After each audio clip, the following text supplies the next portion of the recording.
Bismillahirrahmanirrahim. Assalamualaikum warahmatullahi ta'ala wabarakatuh. Alhamdulillahi rabbil alamin. Wa sallallahu ala sayyidina Muhammadin wa ala alihi wa sahbihi wasallam. Amma ba'du. Setelah saya libur kemarin satu waktu dalam membuat video, tadi malam saya nggak buat gitu ya, ada kabar mengejutkan waktu saya buka YouTube itu. Apa kabar mengejutkannya? Tuntutan atau mohonan begitu ya dari termohon, atau tuntutan dari termohon yaitu Pak Komarudin terhadap UGM itu ditolak dengan alasan yang terlihat sangat murahan ya.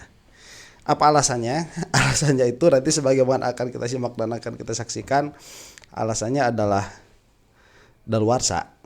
Nah ini menarik ya, karena dalam sidang yang beberapa waktu yang lalu kepada kepolisian pun itu daluarsa, dikatakan demikian. Sekarang kepada UGM pun daluarsa. Entah bagaimana kok bisa jadi daluarsa begitu ya. Kita akan lihat nanti pertimbangannya. Ini mungkin bagian awalnya akan sedikit membosankan bagi orang yang tidak menyukai detail dalam permasalahan ini, tidak akan menarik ya. Tapi bagian keduanya insya Allah akan menarik. Jadi akan ada 2 video insya Allah kalau sampai akan kita saksikan hari ini. Nah, karena saya katakan itu murahan ya, karena memang ini ada 2 hakim yang berbeda ya, ada panel yang berbeda lah, saya katakan demikian saja dulu panel. Yang satu yang dipimpin oleh Bu Rosvita Pici, yang satu lagi ini saya nggak tahu namanya siapa, lupa. Saya pernah membahas hakim ini. Memang di dalam mengelaborasi permasalahan, kemudian mengorek fakta begitu. Hakim ini agak beda, tidak seperti Bu Rosvita. Kalau Bu Rosvita itu kencang sekali begitu ya, tatkala mengorek fakta itu. Tapi hakim ini agak lain. Saya kira begini loh, ini hakim kok agak lain. Nah ternyata, tapi ya bukan berarti di dalam sidang yang ini selama berlangsung itu tidak mengeluarkan fakta-fakta menarik. Itu mengeluarkan fakta menarik. Tetapi tatkala keluar hasil seperti ini agak sedikit mengherankan. Mengherankan karena fakta-fakta yang sudah dibongkar, tidak mengherankan karena hakimnya juga seperti sedikit takut begitu. Nah, jadi yang menang kan kemarin KPU ya. Ini KPU sepertinya sudah tidak ada harganya nih, mau diganti kayaknya ya KPU. Jadi entahlah bagaimana kekuatan KPU secara politik. Jadi aneh kan ngomongin KPU berpolitik. Ini saya akan bacakan dulu komentar yang ada di bawah video tentang sidang ini ya. Jadi ini judul sidangnya tuh putusan sidang KIP pengacara Komarudin lawan UGM soal ijazah Jokowi, yang mana hasilnya itu ditolak karena tadi saya katakan alasannya itu daluarsa. Ini ada tulisannya di sini nih, hakimnya takut mati katanya. Kemudian sakit hati melihat laporan pemohon. Kemudian uang dan jabatan adalah raja dari segala raja. Ya itu kalau udah deket sama duit ya gampang. Saya tidak menuduh, saya membacakan komentar. Kemudian ada yang mengatakan kalau daluarsa ngapain diterima dan dilanjutkan ke sidang-sidang. Parah. Ini satu pemikiran dengan saya ya. Kalau daluarsa ngapain diterima, dari awal tolak berkasnya. Kalau dari awal daluarsa itu. Kemudian keputusan aslinya hasil dari sidang ini ya ijazah Jokowi asli tapi palsunya. Nah itu kalau secara secara fakta persidangan mau gimana lagi sebetulnya. Jadi tidak ada alasan untuk hakim ini di dalam menolak permohonan dari pemohon kecuali dengan mengatakan daluarsa. Berarti fakta-fakta yang nampak selama ini itu valid ya, itu tidak bisa nggak bisa masuk lewat situ. Mungkin tadinya dijalankan dulu persidangannya, nanti kita lihat seperti apa. Ternyata merugikan kepada pihak Jokowi, yang mana pada akhirnya kok malah daluarsa yang dikeluarin begitu. Heran saja kalau saya mah. Dan fakta-fakta yang terungkap di situ itu valid. Kita akan saksikan dulu ya pertimbangan putusannya. Telah membaca permohonan pemohon, telah mendengar keterangan pemohon, telah membaca surat termohon, telah mendengarkan keterangan termohon. Duduk perkara. Pendahuluan bahwa pemohon telah mengajukan permohonan penyelesaian sengketa informasi publik ke Kepanitraan Komisi Informasi pada tanggal 16 Oktober 2025 dengan diregister nomor 134 garing rom 12 garing KIP PSI garing 2025. Kronologi dianggap dibacakan. Oke. Pertimbangan hukum. Nah, ini pertimbangan hukumnya. Menimbang bahwa maksud dan tujuan permohonan sesungguhnya adalah mengenai permohonan penyelesaian sengketa informasi publik sebagaimana diatur dalam pasal 1 angka 5, pasal 35 ayat 1 huruf D dan pasal 37 Undang-Undang Nomor 14 tahun 2008 tentang keterbukaan publik, junto pasal 5 huruf A dan pasal 13 Peraturan Komisi Informasi Nomor 1 tahun 2012 tentang prosedur penyelesaian sengketa informasi publik. Menimbang bahwa sebelum memasuki pokok permohonan berdasarkan pasal 36 ayat 1 Perkip PSP, Majelis Komisioner akan mempertimbangkan terlebih dahulu hal-hal sebagai berikut. Kewenangan Komisi Pusat untuk memeriksa dan memutus permohonan akwo, kedudukan hukum legal standing pemohon untuk mengajukan permohonan penyelesaian informasi, kedudukan hukum legal standing termohon sebagai badan publik dalam sengketa informasi, batas waktu pengajuan permohonan penyelesaian sengketa informasi. Kewenangan Komisi Informasi Pusat. Kalau baca tuh yang bener lah Pak Hakim ya. Saya tahu Anda itu sering membuat putusan, tapi ya yang bener lah kalau baca itu. Baca juga nggak bener. Dianggap dibacakan. Sebentar, dianggap dibacakan aja itu ada apa namanya, ada jejak digitalnya ya. Ya itulah yang menjadikan kita heran. Oh, kenapa bisa ditolak? Karena posisi UGM sangat lemah dalam hal ini dari kronologi persidangan yang ada. Kedudukan hukum legal standing pemohon dianggap dibacakan. Kedudukan hukum legal standing termohon dianggap dibacakan. D. Batas waktu pengajuan permohonan penyelesaian sengketa informasi. Menimbang bahwa berdasarkan fakta yang diperoleh di dalam persidangan sehingga menjadi fakta hukum yang tidak terbantahkan bahwa pemohon telah menempuh mekanisme permohonan informasi, keberatan dan permohonan penyelesaian sengketa informasi publik sebagaimana diuraikan dalam bagian kronologi paragraf 22 sampai dengan paragraf 26. Menimbang bahwa batas waktu pengajuan permohonan sengketa informasi publik diatur sebagaimana ketentuan pasal 37 ayat 2 Undang-Undang KIP. Upaya penyelesaian sengketa informasi publik diajukan dalam waktu paling lambat 14 hari kerja setelah diterimanya tanggapan tertulis dari atasan pejabat sebagaimana dimaksud dalam pasal 36 ayat 2. Pasal 13 Perkip PSP. Permohonan diajukan selambat-lambatnya 14 hari kerja sejak tanggapan tertulis atas keberatan dari sampai diterima oleh pemohon atau berakhirnya jangka waktu 30 hari kerja untuk atasan PPID dalam memberikan tanggapan tertulis.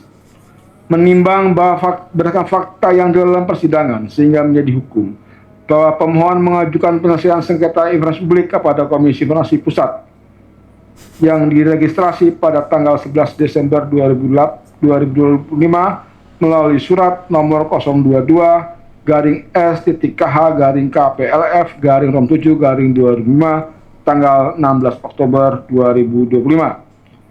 Menimbang bahwa berdasarkan fakta yang diuraikan sebagaimana pada paragraf 32 di atas, Majelis Komisioner berpendapat permohonan penyelesaian sengketa informasi akwo melebihi jangka waktu yang ditentukan sebagaimana diatur dalam pasal 37 Undang-Undang KIP junto pasal 5 huruf B dan pasal 13 huruf B Perkip PSP, di mana termohon memberikan tanggapan atau jawaban atas pemohon sehingga pemohon dapat mengajukan permohonan selambat-lambatnya 14 hari kerja setelah diterima tanggapan tertulis dari atasan PPD. Artinya seharusnya permohonan diajukan pada tanggal 27 Agustus 2025 sampai dengan tanggal 16 September 2025. Akan tetapi permohonan sengketa diajukan pemohon pada tanggal 11 Desember 2025 melalui surat 022 garing S.KH garing KPLF garing rom 7 garing tanggal 16 Oktober 2025. Dengan demikian permohonan akwo melebihi jangka waktu yang ditentukan atau daluarsa. Oke, sebentar ya. Ini nanti akan ke situ putusannya dan sudah dibincangkan. Cuman belum diketok palu begitu ya. Ini hakim menilai bahwa permohonan kepada KIP itu daluarsa karena melebihi lebih dari 14 hari waktu kerja dari surat balasan dari UGM terhadap apapun yang diminta oleh Pak Komarudin. Kalau dalam hal ini Pak Komarudin yang memintanya ya. Jadi dari apa yang saya paham begini dulu. Ada yang meminta datanya Jokowi ke UGM. Kemudian UGM ini menolak ya dengan surat lah. Yang entah itu suratnya ada kopnya atau tidak ya. Karena yang kemarin kalau nanti akan kita lihat ya, itu suratnya nggak ada kopnya tuh. Nah kemudian ini dibiarkan dulu beberapa lama. Kemudian Pak Komarudin itu mengajukan kepada sidang KIP gugatan terhadap UGM karena tidak mau mengeluarkan apa yang dipinta lah ya, apapun itu. Entah itu salinan ijazahnya atau salinan nilainya atau informasi KKN dan sebagainya lah. Itu tidak diberikan oleh UGM. Kemudian dituntutlah ke KIP. Oleh KIP diterima. Ayo diterima. Disidangkan dulu ya. Iya, ramai sana sini, bikin heboh ya, kamu itu UGM begini dan begitu, disecar dan sebagainya. Dan kemudian yang menjadi pertimbangan hakim di dalam menolak upaya hukumnya Pak Komarudin dalam hal ini adalah pemohon, hal yang dijadikan pertimbangan untuk menolak itu dalam pengertian memenangkan UGM adalah daluarsa. Coba ya, gimana? Jadi akhirnya bingung saya begini. Kalau ini daluarsa ya, itu kan ini nggak tahu saya yang bodoh, apa undang-undangnya memang yang memungkinkan demikian, atau hukum acara persidangan yang memungkinkan demikian. Saya jadi entah ya, yang tahu silahkan tuliskan di kolom komentar. Jadi kan seharusnya kalau daluarsa itu masuk sedari awal di dalam pengajuan permohonan. Jadi tidak usah masuk kalau misalkan si daluarsa ini dia akan memutuskan hingga akan menghapus bahkan hingga fakta persidangan yang paling terang sekalipun. Jadi dianggap fakta-fakta persidangan yang ada itu dia batal demi hukum karena ada undang-undang yang menyatakan kamu telat lapor. Itu apa memungkinkan tuh persidangan kita seperti itu? Kalau memungkinkan saya rasa ini perlu diperbaiki ya kalau itu memungkinkan. Cuman sekali lagi saya melihat dari kacamata orang awam yang saya rasa tidak mungkin sekacau itu proses persidangan di kita di Indonesia. Kalau ya si tanggal daluarsa ini dia memang ada pasalnya dan memang ada sebagaimana dibacakan oleh hakim tadi, seharusnya ini disimpan di luar. Ya, disimpan di luar. Kalau pada akhirnya ini akan menghapus semua fakta persidangan yang ada. Ya, mau apapun fakta persidangannya kamu telat lapor, ini pasti akan kalah kamu ini. Itu seharusnya disimpan yang di meja paling depan waktu memberikan permohonan atau tuntutan. Dilihat tanggalnya. Kamu apa yang mau dituntut? Penolakan dari UGM tanggal berapa? Tanggal sekian. Oh, ini udah 3 bulan telat, Pak. Nggak bakalan bisa menang. Sudah, tidak bisa diterima itu. Kan begitu. Ya. Tapi kalau ini menjadi di dalam persidangan, ini tidak bisa dijadikan satu-satunya yang menghapus terhadap fakta-fakta persidangan yang ada. Ini hanya menjadi salah satu konsideran saja. 14 hari kerja itu jangan jadi menghapus semua fakta yang sudah terpapar jelas di KIP. Saya jadi heran. Lah terus ngapain selama ini? Termohon datang ke persidangan, kemudian yang tergugat begitu ya, atau termohon itu sampai ditanya-tanya, iya dikerasin, bla bla bla bla bla bla bla begitu ya. Udah gitu selesai ya, kamu telat lapor. Udah, UGM pulang, kamu telat lapor. Terus ini fakta-fakta mau dikemanain? Jadi akhirnya yang liar siapa? Publik. Jangan salahkan kami pada akhirnya kalau kami memiliki prasangka yang macam-macam, baik kepada Pak Hakim atau kepada termohon di sini. Karena selama fakta persidangan yang diberatkan itu termohon pihak UGM. Ya. Nah, tapi ya kalau ini kalah hanya karena daluarsa, mungkin upaya yang sama bisa dilakukan selain oleh Pak Komarudin. Misalkan oleh orang lain, ulang lagi nanti, minta lagi ke UGM. Nanti UGM bakal menolak lagi ya. Yang mana penolakan ini mungkin nanti akan disertai dengan kop surat UGM. supaya tidak dicecar. Kemudian nanti yang hasil cecaran di UGM itu di persidangan ini dia akan dijadikan bahan oleh UGM untuk melindungi diri mereka apabila sidang KIP itu sudah tidak daluarsa karena permohonan yang baru begitu. Jadi bisa jadi ada permohonan yang baru, cuman keadaan itu tidak menjadikan saya minimalnya begitu ya menjadi bisa memahami rapihnya persidangan yang ada di Indonesia, dalam hal ini adalah KIP begitu. Nggak memahami kerapihannya. Kalau memang seperti ini, di mana rapinya ya sistem keadilan kita ini, ya khususnya di KIP, itu yang menjadi heran. Itu tadi pertimbangannya. Kita lanjutkan nih. Menimbang bahwa berdasarkan uraian yang dimaksud dalam paragraf di atas, Majelis Kehormatan berpendapat bahwa batas waktu permohonan sengketa informasi aku melebihi jangka waktu yang ditentukan berdasarkan ketentuan sebagaimana diatur dalam pasal 37 Undang-Undang KIP, junto pasal 5 huruf B dan pasal 13 huruf B Perki PPSP, sehingga Majelis Komisioner tidak akan mempertimbangkan pokok permohonan sengketa aku dan dinyatakan permohonan aku tidak diterima. Kesimpulan. Sebentar. Akhirnya tadi kan sebagaimana disebutkan, tidak akan mempertimbangkan apapun yang terjadi di dalam persidangan. Begitulah kira-kira ya. Pokok permisal aja tidak dipertimbangkan. Apa bahasanya? 7 Undang-Undang KIP, junto pasal 5 huruf B dan pasal 13 huruf B Perki PPSP, sehingga Majelis Komisioner tidak akan mempertimbangkan pokok permohonan sengketa. Tidak akan mempertimbangkan pokok permohonan karena daluarsa.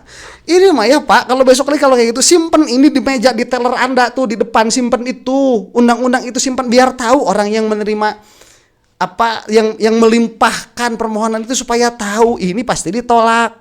Biar nggak rame-rame kayak gini. Ini kan buang waktu orang yang memohon, buang waktu termohon, kemudian membuang waktu, dan Anda juga digaji sama masyarakat juga.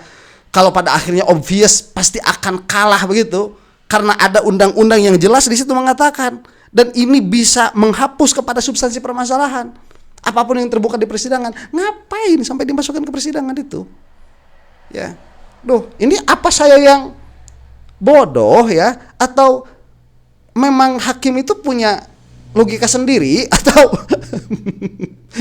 kalau punya logika sendiri saya tantang begitu ya. Kalau punya logika sendiri saya tantang itu. Logika abstraksinya itu nggak boleh punya, karena logika yang benar cuma satu arah saja, linear dia. Logika yang logis itu linear. Atau memang tadi saya katakan ini hukum acara persidangannya seperti ini. Ya, acara persidangannya seperti ini. Saya emang nggak ngerti. Aku dan dinyatakan permohonan aku tidak diterima. Kesimpulan. Berdasarkan uraian dan fakta hukum di atas, Majelis berkesimpulan Komisi Informasi berwenang dan untuk memeriksa, memeriksa dan memutuskan tentang permohonan aku. 2. Pemohon memiliki kedudukan hukum legal standing untuk mengajukan permohonan dalam sengketa aku. 3. Termohon memiliki kedudukan hukum legal standing sebagai termohon dalam sengketa aku. 4.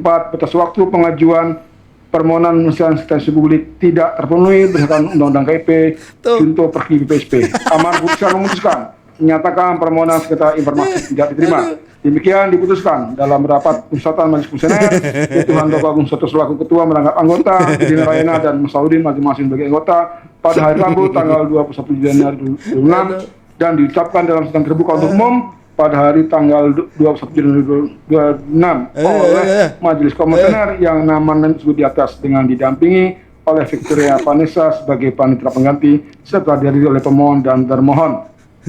Demikian Majelis Komisioner sudah membacakan putusan secara aku kepada para pihak yang tidak menerima keputusan dapat menggunakan haknya sesuai dengan KIP untuk mengajukan pada pengadilan PT UN dan atau pengadilan negeri. Sidang dinyatakan ditutup. Oke. Jadi gini kesimpulannya.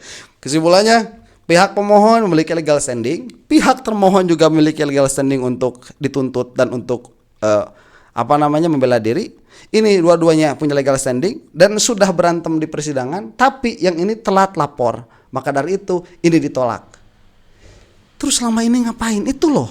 Fakta persidangannya ada loh, Pak. Mau dikemanain ini? Ya. Entahlah. Cuman begini ya. Ini Pak Komarudin mungkin bisa mengajukan permohonan kembali kepada UGM, nanti akan dilakukan jalan yang sama lagi begitu ya. kita akan dejavu kalau memang misalkan masih mau ada dalam jalan ini, jalan jalan administrasi begitu ya, sebagaimana dilakukan oleh Pak Bonotua. Tapi kalau tidak salah itu masih ada satu sidang KIP lagi ya yang belum diputus. Itu yang hakimnya Bu Rosvita Vici. Nah, sekarang ini kita akan menyaksikan bagaimana fakta persidangan yang terungkap di persidangan. Ini videonya 2 bulan yang lalu dan yang menonton itu 2 juta orang begitu ya.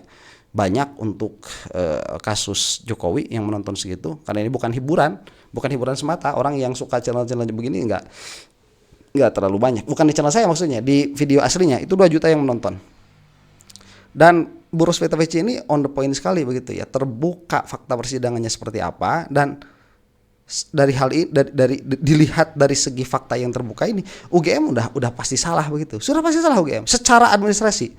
Itu sudah pasti salah. Tetapi ya bukan di dalam sidang ini, betul.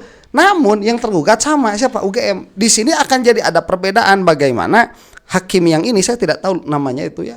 Lupa, pernah saya membahas, cuma tadi gak dilihat tulis apa namanya. Hakim Bapak yang ini dengan Bu Rosvita itu berbeda. Nah, apakah nanti hasilnya akan beda atau sama? Kita tidak tahu, kita tunggu waktu ya. Ini kita akan saksikan dulu nih. Nah ini. Oh iya benar, nggak ada ya. Kenapa Pak nggak pakai itu? Ini kan institusi resmi badan publik ya. Harusnya kan merespon surat harus pakai surat resmi yang kemudian entah di scan, entah di itu baru direspon ya.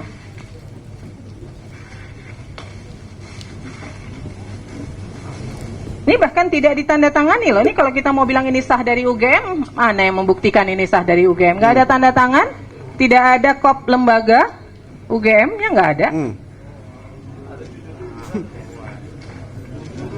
Kalau informasi dari pengelola PPID ini seperti itu? Ya nggak bisa Pak, Bapak kan sekelas UGM itu merespon permohonan informasi harusnya resmi, karena kan surat juga dikirimkan resmi ya. Jadi cara menjawab surat ya tetap harus pakai kop UGM seperti ini. Nyatanya ketika menjawab keberatan bisa tuh pakai kop, pakai tanda tangan tuh. Sebentar, itu kan maladministrasi, sudah jelas. Ini fakta persidangan. Meskipun bukan sidang yang tadi saya katakan begitu. Makanya entah ini bagaimana cara mengorek informasinya berbeda atau materi yang dimohonkan itu berbeda atau seperti apa. Cuman bagi kita di masyarakat di luar ya, yang jelas kan satu, terbongkar itu apa? Maladministrasi oleh pihak UGM. Itu jelas. Dan ini Komisi Informasi Publik, ya Komisi Informasi Pusat, ini Komisi Informasi Pusat, masa ini tidak dilihat Pak? Apakah ya gara-gara ini beda persidangan yang ada di persidangan tadi Bu Rosvita dan yang Bapak satu lagi ini yang membebaskan UGM, apakah gara-gara ini berbeda persidangan kemudian kita masyarakat tidak melihat fakta ini adalah satu kejadian? Ya, ini kan fakta hukum, fakta lapangan yang diungkap di persidangan. Ini fakta yang terjadi di lapangan. Kan begitu. Regardless dari persidangan manapun, kita mah awam, urusan bodoh amat kita mah. Ya, awam kita mah bodoh amat. Oh, ini kan beda tuntutan materi. Bodoh amat. Yang jelas UGM ini dia dalam permasalahan ijazahnya Jokowi mengeluarkan surat tanpa kop, nggak ada tanda tangan. Ini malah administrasi. Ya, entah nanti bagaimana yang cerdas-cerdas di sana terhadap hukum begitu, yang mengetahui hukum secara detail, formilnya bagaimana.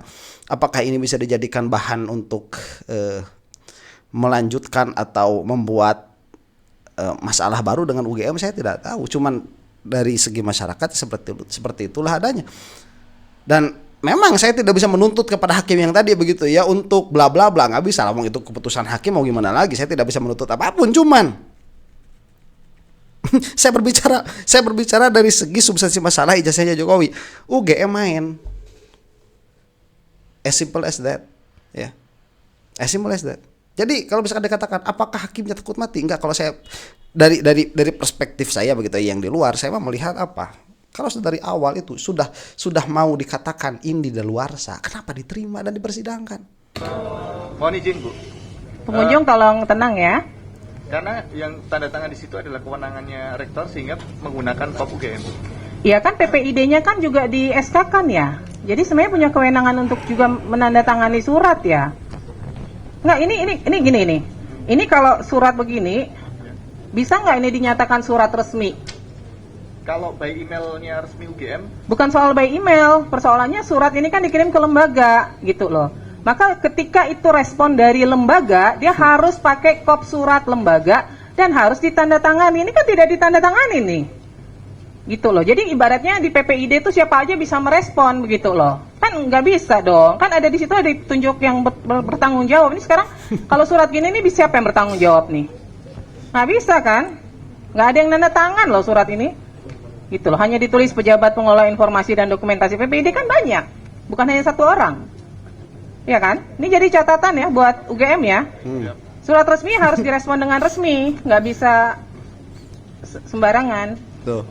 Oke, kemudian pemohon Ya, mengajukan mau keberatan apa? di tanggal berapa? Sebentar ya. Ini kalau misalkan nanti Bu Rosvita itu kemudian mengatakan permohonan terhadap UGM ditolak karena kalau misalkan alasannya sama karena kepada tuntutan atau permohonan terhadap kepolisian juga kemarin Polda Metro dalam hal itu kalau tidak salah ya dia juga tidak dilanjutkan tuh dalam pengertian kalah lah begitu ya termohon. Alasannya sama. Apa? Daluarsa. Kemudian ini nih sudah terbuka fakta-fakta seperti ini begitu. Bla bla bla badan administrasi itu jelas kemudian pada akhirnya nanti Bu Rosvita ini memutuskan bahwa permohonan terhadap Pak Bonatua kalau tidak salah dalam hal ini itu pada akhirnya tidak bisa dilanjutkan atau kalah. Terus mau gimana? Aneh kan? Kita tidak hanya ini fakta itu dia terjadi ya. Karena motif di belakangnya, karena manusia nih. Ini manusia, ini bukan bukan jambu. Bukan jambu jatuh dari pohon begitu, kena angin, bukan. Angin enggak punya motif. Ini membalas surat kepada orang yang sedang mencoba untuk mengadili Jokowi, rakyat jelata ya. Rakyat jelata tidak memiliki kekuatan politik, tidak memiliki kekuatan untuk tunjuk-tunjuk hakim, tunjuk-tunjuk jaksa, tunjuk-tunjuk polisi, nggak punya kekuatan itu. Meminta keadilan kepada Jokowi harus melalui UGM dulu. Dijawab suratnya itu tanpa kop, tanpa tanda tangan. Dan itu dikeluarkan fakta itu oleh Bu Hakim. Ini kenapa pertanyaannya kok membalas itu tanpa kop, tanpa tanda tangan, kenapa? Yang mana mereka itu bukan anak OSIS yang baru belajar surat menyurat itu, korespondensi. Bukan anak OSIS mereka itu. Ada motif di belakangnya, kenapa? Nah ini motifnya ini kan bisa dicari, ada motif. Di belakang itu ada motif. Tidak akan terjadi begitu saja, kenapa motif? Dan pihak UGM tadi sudah mencoba untuk menjelaskan dan Bu Rosvita tidak menerima itu. Ya masa kalau misalkan begini dan begitu bisa pakai kop, ini kok nggak bisa, kan begitu kan? Berarti tidak diterima alasan excuse dari UGM itu. Kemudian besok lusa tiba-tiba permohonan dibatalkan karena telat laporan, telat memperkarakan. Itu akan sangat menyakitkan ya. Nah jadi anak kulihal dari apa yang saya lihat, bagi kita yang menonton di luar begitu ya, fakta itu adalah fakta terlepas dari persidangan mana itu keluar begitu, mau dari persidangan A, persidangan B. Mungkin secara fakta persidangan satu persidangan yang khusus dia tidak akan bisa untuk dituntut mengeluarkan putusan seadil kita yang di luar melihat ya, karena kita bisa melihat dari beberapa fakta persidangan, kemudian dari beberapa fakta persidangan ini kita bisa mengambil kesimpulan. Beda satu persidangan yang ada, dia hanya bisa melihat dari fakta yang tersaji di situ saja begitu. Memang kita tidak bisa menuntut itu, cuman ya bagaimana lagi kalau pada akhirnya kita menjadi punya ketidakpercayaan terhadap sistem peradilan yang ada di Indonesia, makin sini makin parah begitu. Demikian. Mudah-mudahan kita semua ada dalam maghfirah Allah Subhanahu wa taala. Wallahu taala a'lam bissawab. Assalamualaikum warahmatullahi taala wabarakatuh.